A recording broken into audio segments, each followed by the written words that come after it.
Welcome back to Expediting Change. It's your host, Shomari James. Listen, I appreciate y'all pulling up on us, and they brought me back to CBC again, y'all. I didn't get kicked out, bro. Like, you know what I mean? We did our thing, and they brought us back, and it's because of you. It's because of my viewers. I appreciate y'all. And listen, man, Expediting Change, I know we talk about financial wellness. We talk about getting to the bag. We talk about spiritual wellness. And we talk about being your best self. And today I have a great guest here with me today who I'm going to allow her to introduce herself. Why you look so nervous, man? I'm not nervous. Don't be nervous. This is great. I don't know why she's nervous. She is a G, bro. Like, this is a G. And you're going to find out how much of a G she is. Thank you, Shomari. Thank you for inviting me. Of course, absolutely. I am Dr. Tania Hope. Doctor. I'm still getting used to that, but I am the executive director of the Ralph J. Bunch International Affairs Center at Howard University in Washington, D.C. What does that mean to you? Ooh, what does that mean to me? It means I get to help shape the future of not only this country, but the world. Ooh, I like that. How? Well, Howard University is a crossroad of the world. It is a crossroad particularly of the African diaspora. So we have students from all over the world, all over the Black world, but also just all over the world. Yep. And the education that they receive at Howard University is unmatched, and it arms them with the tools necessary to go back to their countries or back to their communities in the United States with a stronger sense of both self and community, community local and community global, and to do the work that needs to be done to achieve equity. No, equity. Look, she threw that in there. Equity. You like that, right? Okay. So why is that important to you, though?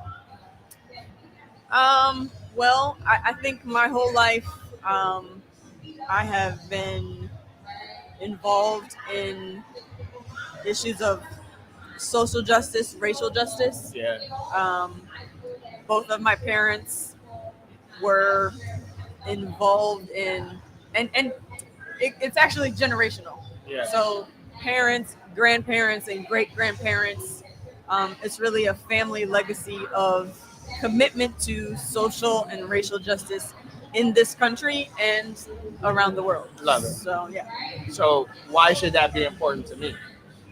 As an individual, based off your ideology on community and global engagement. It should be important to you and everybody because we have to take care of each other. For sure. And we can't take care of each other if we don't know and understand each other. And so creating opportunities in particular for our students to get to know both themselves, their fellow Howard students, but also the greater world in terms of, we have cultural differences just from East Coast to West Coast of the United States or North to South. Absolutely. I don't really rock with the West Coast. I'm the East Coast dude. Case in point. And so, but, the world is much bigger than, the East and West Coast of the United States. That's and right. So our students must be prepared to navigate all of the worlds and so it's important for everybody to be able to feel comfortable in that space, to feel comfortable engaging, because that through engagement you learn, you grow, you transform, you lead, and you change the world. And what does that, practically, what does that look like? What does programming look like? At the Bunch Center, programming takes different shapes.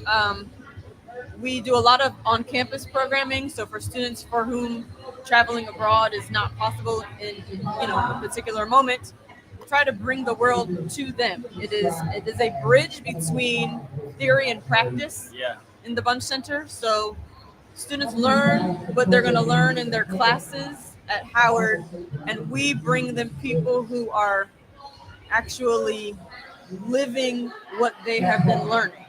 And practicing what they have been learning. So that's one thing. We do support and promote student mobility. So students from Howard leaving to go and live in another country for a semester or a year, learn another language, immerse yourself in another culture, learn how governments in different countries work. What might we be able to take from those countries in those different areas and bring them back to see how they might fit into our own communities. So, Love that. So, accept, reject, or revise my statement. In order for me to get to my most holistic self, I need to travel the world. accept 1,000%. 100%. 1,000%. You didn't even revise it at all? I mean, I'm killing it, John. Okay, so now, what does that mean, though? Like, how many continents have you been to? I have been to. Oh, I just ticked Asia off the list earlier this year, so I've only not been to Australia and Antarctica. Wow, are you gonna go to Antarctica? Maybe one day. I don't know. No, I don't know either. But don't plan a trip to Australia without me, because I want to go to Australia. Okay. You know, we can go to Australia, celebrate New Year's, and then fly out and celebrate it again. Yes. I want to do that. Okay, but back to the podcast. Well, we already on the podcast, right? So you accepted that statement. But what if I can't, for whatever reason, mobility, finances, like how do I incorporate that if I can't necessarily travel to all of the continents? Yeah. I mean, in Washington, D.C., one of the beautiful things about my city is that it is incredibly international and very cosmopolitan. You have people from all over the world here, not just, living here, but because we are the seat of government, everybody comes through here for one reason or another, whether it's to come to Howard or it's to visit Capitol Hill. But everybody comes through here at some point. But there are also many communities that have settled here, and we have the largest population of Ethiopians outside of Ethiopia here, I believe. Probably the same is true for El Salvador, but we have so many other communities from all around the world that make Washington, D.C. their home. It's not hard to, find where you can engage with people from other countries. You don't have to leave, but definitely whenever possible, it is encouraged. Where do I start? Go to a museum? But if you're staying here, yeah. I mean, you go to a museum, you could go to a church service. Okay. You go to a restaurant. Yeah. There's community centers. You could go to embassies. Yeah. There's a lot of different places you can go. Yeah. What is your favorite place to travel to? In the world? Yeah. Ooh. We're talking global. Ooh. I'm not talking about Vince Chili Bowl. So I am a Latin Americanist, and I love Latin America. Okay. But Istanbul, Turkey is so far my favorite city on the planet. Istanbul, really? Turkey. Hands down. Why? I love how it marries religion, culture, and it is also a crossroads of the world because, one side of Istanbul you're in Europe and the other side you're in Asia. So everyone has gone through Istanbul and everyone has left their mark. And it's absolutely stunning. It's stunning. On the Bosphorus Sea, you've got hills and great restaurants, great hotels. Why you look at me when you say great restaurant? Yeah. Calling me greedy? Yeah, I know you like the food, so. I had a really good time in Marrakesh, though. Yes. I mean, an absolute amazing time. And it was my first time on the continent, and it was absolutely beautiful.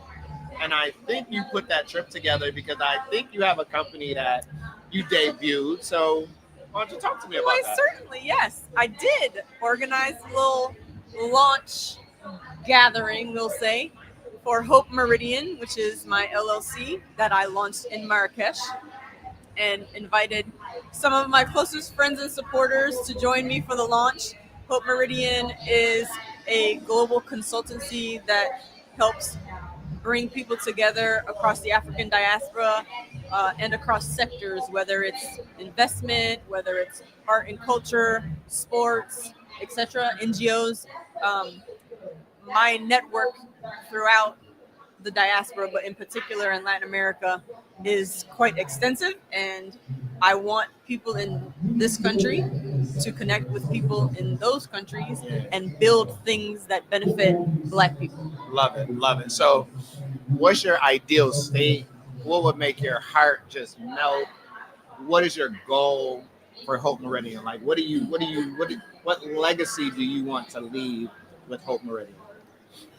I want, I want, again, I want to connect people, and I want to be able to say, I don't know, in 5, 10 years that communities in Colombia or Brazil or Liberia or South Africa have connected with uh, artists, entrepreneurs, policymakers in the United States, and also other parts of the diaspora. They could also come from Europe, other parts of Africa, the Caribbean. I like to connect people. I am a connector, and I want those connections to lead to concrete projects that uplift Black communities around the world. Love it. Love it. So what's next for Dr. Hope? What is next for Dr. Hope? I am. I just got back from everything is a blur. I just got off the train from New York where I was doing some events for UN General Assembly, but before that I was in Barranquilla, Colombia, um, at a forum of parliamentarians from Europe, Africa, and Latin America. And I just want to keep connecting people, whether it's my students at Howard with opportunities to travel abroad or learn from people from different places and spaces, and or with Hope Meridian, connect people like, I don't know. I don't know if I can. I don't know if I can say. I won't say people because people aren't ready yet. But um, business owners, for example, and connect them with entrepreneurs, young Black entrepreneurs Sure. in Colombia, for example, Yep. or Brazil, to build things. So, there's a lot of change happening at Howard University right now. I'm excited for what is to come. So I'm really looking forward to seeing what else we can build and grow at Howard. But all of that is related to Hope Meridian, etc. So. I love it. So how can I reach you at Hope Meridian? How can they reach you at Hope Meridian? Hope at hopemeridian.com. Yeah, that's the best one. www.hopemeridian.com. I'm on Instagram, Hope Meridian on Instagram. Yeah, I don't think I made a Facebook page, so Instagram is sufficient. Yeah. Dr. Hope came and blessed us. You see how she threw that in there and was like, yeah, I just got off the train from the UN and came and pulled up on you. You know what I'm saying? So I'm here, you know what I mean? But I just came from the UN. The point, I believe, what I got out of the conversation with Dr. Hope, when I asked that explicit question, you have to be able to take the tunnel vision off, right? And see other people, places, and things. I do not say that from a place of privilege, right? Because of course, I can afford to go just about anywhere I want to go, but I was very intentional about saying if finances or some type of debilitation, asking that question. And Dr. Hope said, go to a restaurant. If you're on the block, get up, Uber, walk, bus, and go to someone else's church. Go to a restaurant, as she said. Go to a Latin American festival. If you're in Buffalo, go to the Grease Pole Festival. When they climb up that grease pole and they fall, it's funny as hell, y'all. Okay, I'm digressing. The point is, ultimately, in order for us to become our best and most healed selves, to ultimately be able to get to activism, having advocacy, and getting to the bag, we need to see other cultures, see how other people live. Your opinion of the world is not the only opinion of the world. So get out there and go see the world. We have access to instant information to provide those cultural experiences for you. And if you want, you can hit up Hope Meridian and she can help you build your own cultural experience. This has been Expediting Change. I appreciate y'all pulling up on me. It's love.